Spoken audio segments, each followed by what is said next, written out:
Cricket की दुनिया कितनी शोर शराबे और दबाव से भरी होती है ना। हर रोज नए दिग्गज आते हैं और चले जाते हैं, लेकिन जब हम महेंद्र सिंह धोनी की बात करते हैं तो कहानी बिल्कुल अलग दिशा में चली जाती है। आज के इस विश्लेषण में हम उस आम से दिखने वाले इंसान की कहानी में उतरने वाले हैं जिसने लीडरशिप यानी कप्तानी के मायने हमेशा के लिए बदल दिए।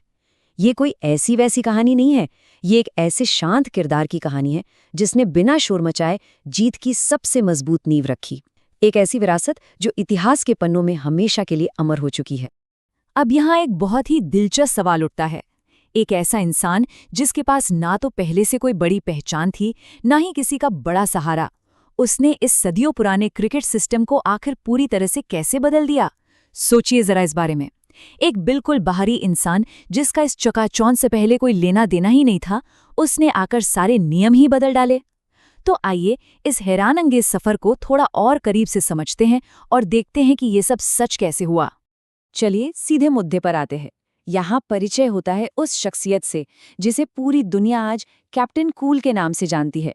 हम सब जानते हैं कि क्रिकेट का मैदान हमेशा टेंशन और उत्साह से भरा होता है, लेकिन इस शोर को एक शख्स ने अपनी बिल्कुल खामोश अप्रोच से जीत लिया। उनका एक अलग ही अंदाज था, एक ऐसा कॉन्फिडेंस जो बिना एक शब्द बोले सब कुछ कह जाता था। उनकी ये ठहराव भरी शख्सियत आगे चलकर खेल की दुनिया में एक अनूठी मिसाल बन गई। और ये सफर शुरू कहाँ से हुआ? रांची के एक आम से लड़के से लेकर विश्व मंच तक पहुंचने की ये कहानी सच में अद्भुत है। उनके शुरुआती दिनों में कोई बड़ी क्रिकेट एकेडमी उनके पीछे नहीं खड़ी थी। उनका परिवेश बिल्कुल साधारण था। जरा इन दो अलग अलग तस्वीरों पर गौर कीजिए। जिस खिलाड़ी ने आगे चलकर हमारे लिए वर्ल्ड कप्स की चमचमाती ट्रॉफीज उठाईं, उन्होंने अपनी जिंदगी की आम शुरुआत खड़गपुर रेलवे स्टेशन पर एक टिकट कलेक्टर के रूप में की थी। ये सच में रोंगटे खड़े कर देने वाली बात है। जो हाथ कल तक रेलवे स्टेशन की भीड़ में लोगों के टिकट चेक कर रहे थे, उन्हीं हाथों ने आगे चलकर क्रिकेट का सबसे बड़ा खिताब आसमान में उठाया। ये जमीन से आसमान तक पहुंचने की एक ऐसी सच्चाई है जो कड़ी मेहनत का सबसे बड़ा उदाहरण है। पर ध्यान देने वाली बात यह है कि जब इंडियन टीम में उनकी एंट्री हुई तो उनका अंदाज बिल्कुल भी शांत नहीं था। वो एक धमाकेदार आगमन था। घरेलू क्रिकेट में उन्होंने अपनी तेज बल्लेबाजी से पहले ही सबका ध्यान खींच लिया था। वो लंबे उड़ते हुए बाल और वो बेखौफ शॉट्स। पर एक बहुत ही दिलचस्प बात जो शायद हर किसी को याद न हो, अपने शुरुआती अंतर्राष्ट्रीय करियर में ही उन्हें कई बड़े और अनुभवी खिलाड़ियों से ऊपर बैटिंग ऑर्डर में भेज दिया गया था।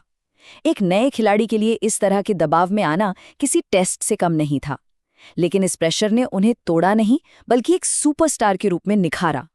उन्होंने दुनिया के बेहतरीन गेंदबाजों की ऐसी पिटाई की कि पूरा क्रिकेट जगत बस देखता ही रह गया। लेकिन उनकी जिंदगी और खेल में असली ठहराव तब आया जब उन्हें कप्तानी सौंपी गई। 3 बड़ी ट्रॉफीज, पर घबराहट बिल्कुल शून्य। अगर हम उनके इस ऐतिहासिक सफर को देखें तो एक बहुत ही असाधारण सच सामने आता है। वो इतिहास के इकलौते कप्तान हैं जिन्होंने तीनों प्रमुख आईसीसी ट्रॉफीज अपने नाम की हैं।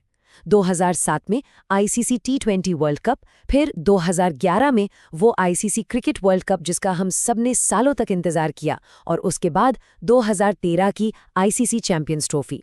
ये एक ऐसी सिद्धि है, एक ऐसा रिकॉर्ड है जिसे दोहराना किसी के लिए भी लगभग नामुमकिन सा लगता है। इन महान जीतों के पीछे का मैदान पर माहौल कैसा था? बिल्कुल इसके उलट। ना कोई चिल्लाना, ना कोई हाहाकार, बस शांति और एक जबरदस्त रणनीति। सोचिए, जब मैदान पर सिचुएशन हाथ से निकल रही होती थी, स्टेडियम में दर्शकों का शोर आसमान छू रहा होता था, तब भी उनका आंतरिक संतुलन कभी नहीं डगमगाया। और सच कहूं तो यही उनका सबसे बड़ा हथियार था, शोर और अफरा तफरी को अपनी शांति से हरा देना। तो चलिए अब इस कप्तान के पीछे छुपे उस अनसीन लीडर के कुछ और मजेदार तथ्यों पर नजर डालते हैं जिन पर शायद हमारा ध्यान कम ही जाता है। यहाँ कुछ ऐसी बातें हैं जो उनकी शख्सियत के अलग अलग रंग दिखाती हैं। पहली बात, वो मशहूर हेलीकॉप्टर शॉट। ये किसी कोचिंग की किताब से नहीं आया था, बल्कि बचपन में दोस्तों के साथ टेनिस बॉल क्रिकेट खेलते हुए ईजाद किया गया था। दूसरा, इंडियन टेरिटोरियल आर्मी में उन्हें ऑनररी लेफ्टिनेंट कर्नल की उपाधि दी गई, जो उनके देश प्रेम को साफ दिखाता है।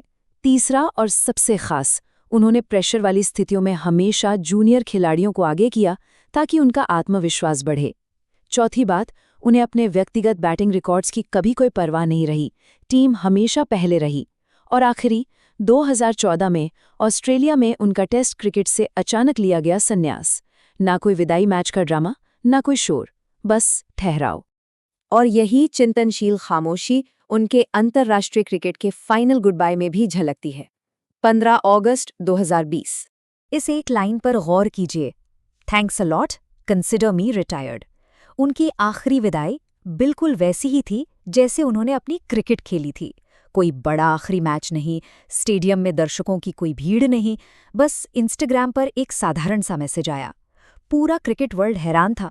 एक ऐसा खिलाड़ी जिसके लिए लोग पागल थे, उसने बिना किसी दिखावे के अपनी रिटायरमेंट की घोषणा कर दी। ये बात पुख्ता करती है कि शांति सिर्फ उनकी कोई स्ट्रैटेजी नहीं थी, वो उनका असली स्वभाव था। उनकी महान विरासत सिर्फ आंकड़ों और इन ट्रॉफीज तक सीमित नहीं है। दुनिया उन्हें एक ऐसे नेता के रूप में याद रखती है जिसने अपने साथी खिलाड़ियों पर उनके बुरे वक्त में भी विश्वास किया।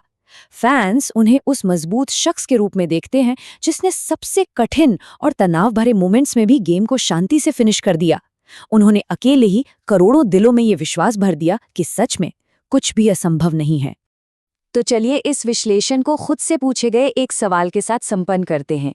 क्या सच्ची महानता को अपनी पहचान बनाने के लिए सच में अपनी आवाज ऊंची करने की जरूरत होती है, या बस अपना प्रदर्शन पूरी शिद्दत से करना ही काफी है? MS धोनी के पूरे सफर ने बिल्कुल साफ कर दिया कि सच्ची खामोशी हमेशा किसी भी शोर से ज्यादा बुलंद होती है। जिंदगी की अफरा तफरी और दबाव को ठहराव से हराया जा सकता है। ये सिर्फ क्रिकेट की नहीं, जिंदगी की बहुत बड़ी सीख है। इस विश्लेषण में हमारे साथ बने रहने के लिए धन्यवाद। आशा है इसने आपको चीजों को एक नए और शांत दृष्टिकोण से देखने की प्रेरणा जरूर दी होगी।